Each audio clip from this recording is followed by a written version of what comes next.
Hello students, हम बात कर रहे थे राजनीति विज्ञान के मूल आधार। और राजनीति विज्ञान के मूल आधार में हमने राजनीति विज्ञान के परंपरागत दृष्टिकोण पर चर्चा शुरू करी थी।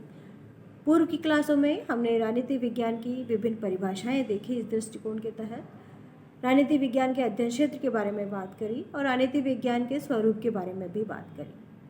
आज हम बात करेंगे राजनीति विज्ञान के परंपरागत दृष्टिकोण की विशेषताओं के बारे में। द्वितीय विश्व युद्ध से पहले तक जिस राजनीतिक दृष्टिकोण का प्रचलन रहा राजनीति विज्ञान के अध्ययन क्षेत्र में, अध्ययन सुविधा की दृष्टि से उस दृष्टिकोण को ही परंपरागत दृष्टिकोण कहा जाता है।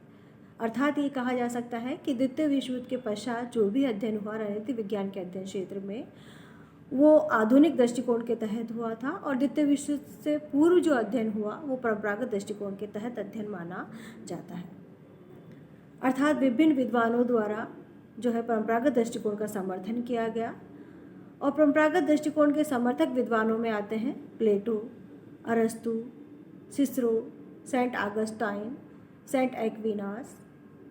इसके साथ साथ आ जाते हैं हीगल, कांट, ग्रीन।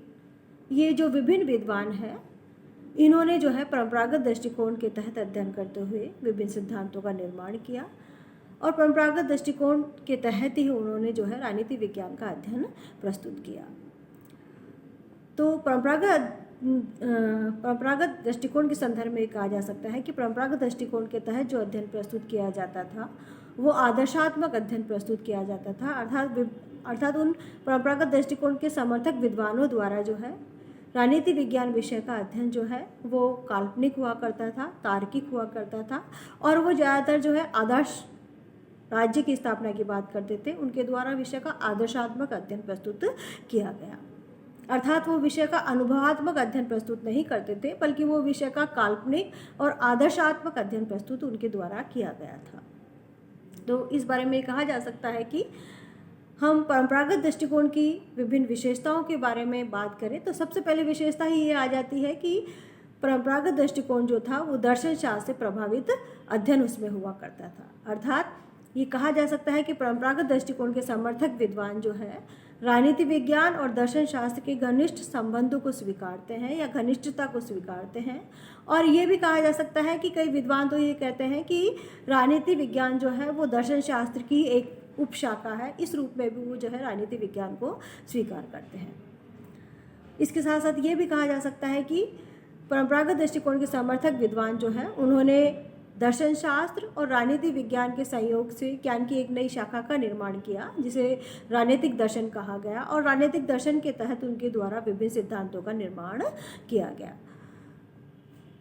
परंपरागत दृष्टिकोण के समर्थक विद्वानों द्वारा जो है दर्शन शास्त्र से प्रभावित अध्ययन किया गया। अर्थात उन्होंने जो है आदर्शात्मक अध्ययन प्रस्तुत किया, विषय का मूल्यात्मक अध्ययन प्रस्तुत किया, दर्शन शास्त्रीय अध्ययन पद्धतियों का प्रयोग करके जो है अपना अध्ययन प्रस्तुत किया। इसलिए ये माना जाता है कि परंपरागत दृष्टिकोण के तहत जो अध्ययन हुआ करता था वो दर्शन शास्त्र से प्रभावित होकर किया जाता था, या वो दर्शन शास्त्र इतना प्रभावित थे कि वो अपने अध्ययन को जो है आदर्श रूप में प्रस्तुत करते थे या आदर्श राज्य के निर्माण की बात करते थे।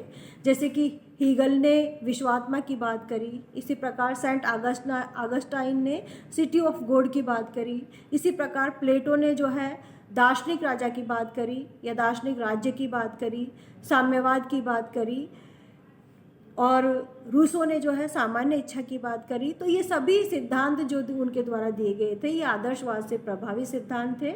ये समस्त सिद्धांत जो है काल्पनिक थे, ये राज्य को उच्चतर स्थिति पर ले जाने वाले सिद्धांत थे। तो इसलिए कहा जा सकता है कि परंपरागत दृष्टिकोण के तहत जो अध्ययन प्रस्तुत किया गया वो दर्शन शास्त्र से काफ़ी प्रभावित हुआ करता था और दर्शन शास्त्रीय जो है विभिन्न सिद्धांतों के आधार पर जो है राजनीति विज्ञान के सिद्धांतों का निर्माण हुआ करता था। दूसरी जो विशेषता है परंपरागत दृष्टिकोण की वो है प्रमुख अध्ययन पद्धतियाँ। अर्थात परंपरागत दृष्टिकोण के तहत जो है विभिन्न अध्ययन पद्धतियों का प्रयोग किया जाता था, जैसे तर्कशास्त्रीय अध्ययन पद्धति, दर्शन शास्त्रीय अध्ययन पद्धति, आदर्शात्मक अध्ययन पद्धति, विवरणात्मक अध्ययन पद्धति, इसके साथ साथ नीति शास्त्रीय अध्ययन पद्धति। तो इन विभिन्न अध्ययन पद्धतियों के माध्यम से जो है राजनीति विज्ञान का अध्ययन प्रस्तुत किया जाता था परंपरागत दृष्टिकोण के तहत।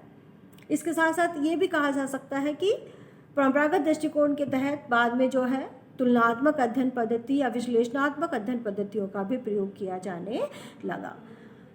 और ये सभी अध्ययन पद्धतियाँ जो थी वो निगमनात्मक अध्ययन पद्धतियाँ हुआ करती थी। अगली जो विशेषता है वो है मूल्य प्रधान अध्ययन, अर्थात परंपरागत दृष्टिकोण के तहत जो अध्ययन प्रस्तुत किया जाता था वो मूल्य प्रधान अध्ययन प्रस्तुत किया जाता था। अर्थात तत्कालीन जो राजनीतिक विचारक थे या राजनीतिक विद्वान थे उनके द्वारा जो है तत्कालीन राजनीतिक जीवन की या तत्कालीन वास्तविक राजनीतिक जीवन की समस्याओं के समाधान के लिए उनके द्वारा जो है आदर्शात्मक जो है अध्ययन प्रस्तुत किया जाता था। आदर्शात्मक सिद्धांत उनके द्वारा बनाए जाते थे और उनका अध्ययन जो है वो आदर्शीय स्थिति में प्रस्तुत करते थे या उनका समाधान जो है वो एक आदर्श के रूप में एक काल्पनिक समाधान उनके द्वारा प्रस्तुत किया जाता था। जैसे कि प्लेटो के द्वारा तत्कालीन जो राजनीतिक जीवन की समस्याएं थी उनके समाधान के लिए उन्होंने दार्शनिक राजा की बात कही थी और ये कहा था कि राजा जो है वो ऐसा होना चाहिए जो कि दार्शनिक स्थिति को प्राप्त किया हो, अर्थात 50 वर्ष तक शिक्षा ग्रहण करने के पश्चात वो राजा जो है एक ऐसी स्थिति में पहुंच जाएगा जो स्वयं जो लोभ लालच या अनैतिकता के जो है उसके व्यक्तित्व में कहीं भी गुण नहीं होंगे, बल्कि वो पूर्णतः नैतिक होगा, पूर्णतः दार्शनिक होगा और पूर्णतः जो है इन छोटे मोटे लोभ लालच या अनैतिक या अनाचार या ये कहा जा सकता है कि निरंकुशता की स्थिति को अपनाने में वो खुद ही जो है उसमें इन्वॉल्व नहीं होगा, बल्कि वो स्वयं ही जो है समस्त जनता के हित में कार्य करेगा, स्वयं जो है अपने जो व्यक्तिगत हित है उनको स्वयं ही त्याग देगा। तो इस प्रकार से उनके द्वारा जो अध्ययन प्रस्तुत किया जाता था वो आदर्शात्मक अध्ययन हुआ करता था। इसी प्रकार से रूसो ने सामान्य इच्छा की बात कही कि सामान्य इच्छा जो है उसके अनुसार राज्य कार्य करेगा, अर्थात ऐसी इच्छा जिसमें सभी व्यक्तियों का हित निहित हो, ऐसी इच्छा जिसमें सभी व्यक्तियों का कल्याण निहित हो। इस प्रकार की सामान्य इच्छा का निर्धारण किया जाएगा और सामान्य इच्छा का पालन जो है वो राज्य के द्वारा करवाया जाएगा। इसी प्रकार संत ऑगस्टाइन ने ये कहने का प्रयास किया कि सिटी ऑफ गॉड अर्थात ईश्वरीय राज्य की उन्होंने बात कही।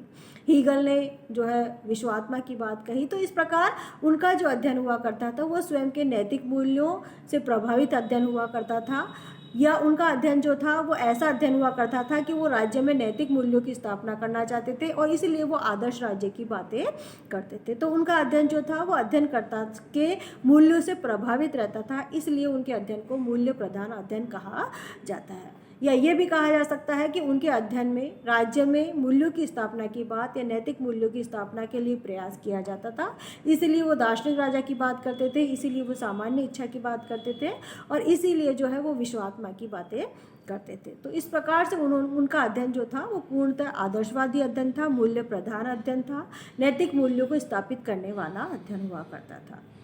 चौथी जो विशेषता है परंपरागत दृष्टिकोण की वो है व्यक्तिनिष्ठ अध्ययन, अर्थात परंपरागत दृष्टिकोण के तहत विषय का व्यक्तिनिष्ठ अध्ययन हुआ करता था। विषय का वस्तुपरक नहीं बल्कि आत्मपरक और व्यक्तिनिष्ठ अध्ययन प्रस्तुत किया जाता था। अर्थात उनके अध्ययन पर, परंपरागत दृष्टिकोण के समर्थक विद्वानों के अध्ययन पर उनके स्वयं के व्यक्तित्व और स्वयं के जो व्यक्तिगत अनुभव होते हैं या स्वयं के जो व्यक्तिगत मूल्य होते हैं उनका प्रभाव उनके अध्ययन पर स्पष्ट दिखाई देता था।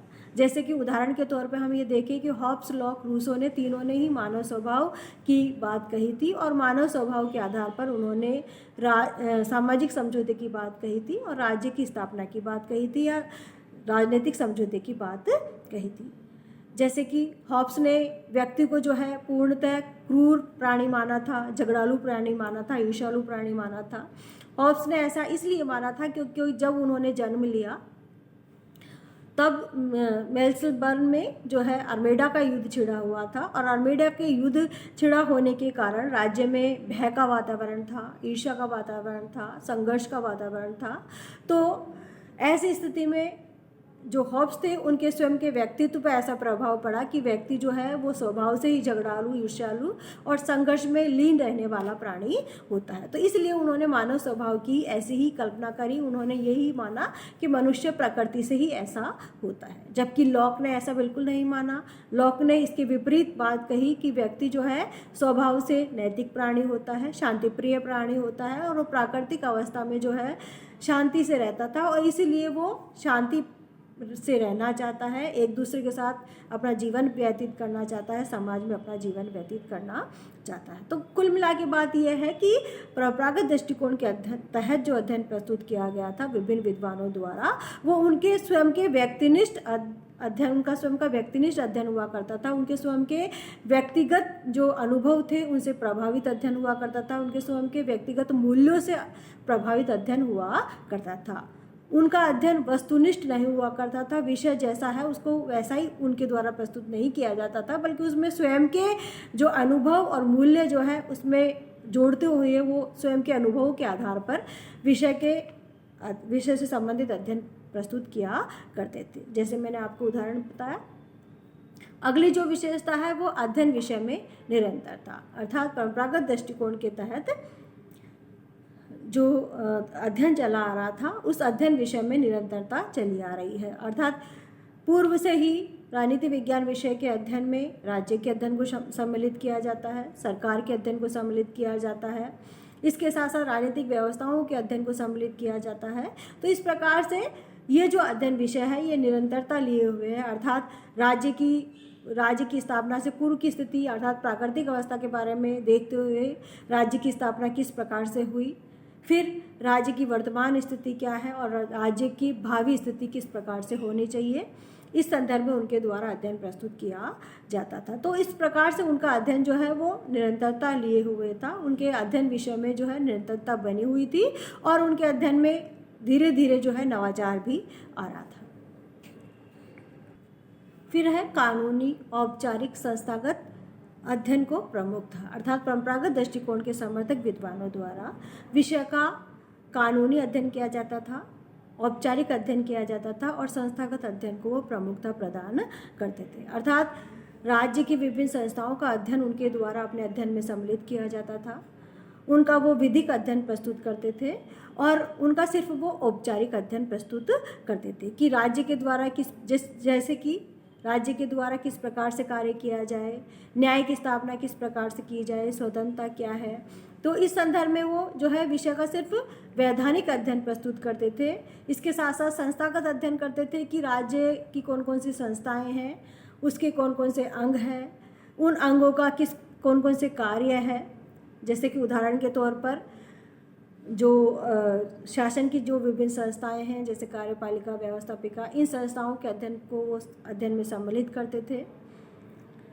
तो उनके द्वारा विषय का जो है सिर्फ औपचारिक अध्ययन किया जाता था, संस्थागत अध्ययन किया जाता था और इसके साथ साथ वो विषय का संकुचित अध्ययन भी इस रूप में करते थे कि उनके द्वारा विषय का सिर्फ संस्थागत और औपचारिक और विधिक अध्ययन ही किया जाता था। अर्थात राज्य के द्वारा किस प्रकार के कार्य किए गए, राज्य की कौन कौन सी संस्थाएं हैं, राज्य के कौन कौन से अंग हैं, इस बारे में ही उनके द्वारा अध्ययन किया जाता था। उनका अध्ययन जो है इतना विस्तृत नहीं था कि वो राज्य के नीतियों के बारे में समस्त जनता के क्या राय आए या समस्त जनता के क्या जो है व्यूज़ हैं, इस बारे में वो बात नहीं करते थे।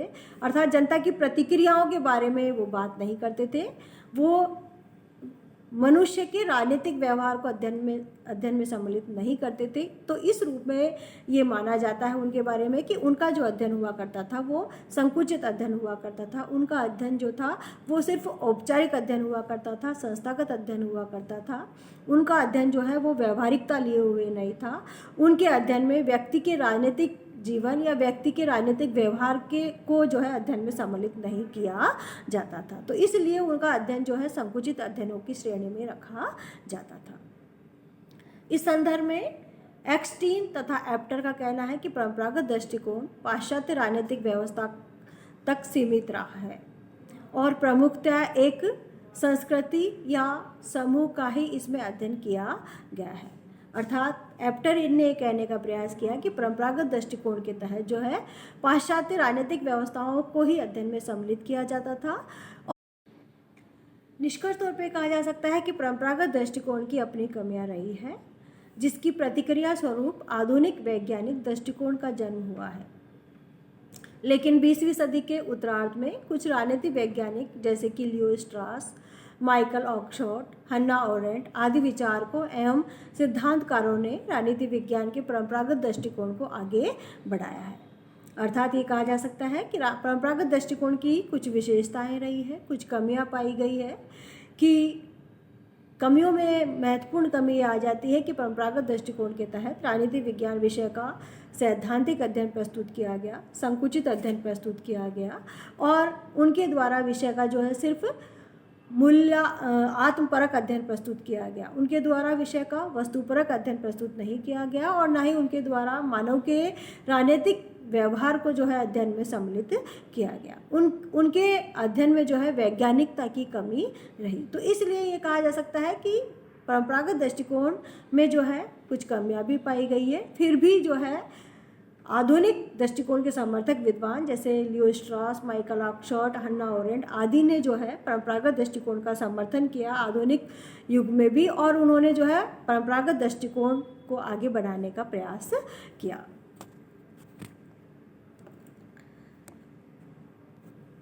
तो आज का हमारा टॉपिक पूरा हुआ। अब हम नेक्स्ट क्लास में बात करेंगे राजनीति विज्ञान के आधुनिक दृष्टिकोण के बारे में। एक बार मैं आपको सारी स्लाइड्स दिखा देती हूँ।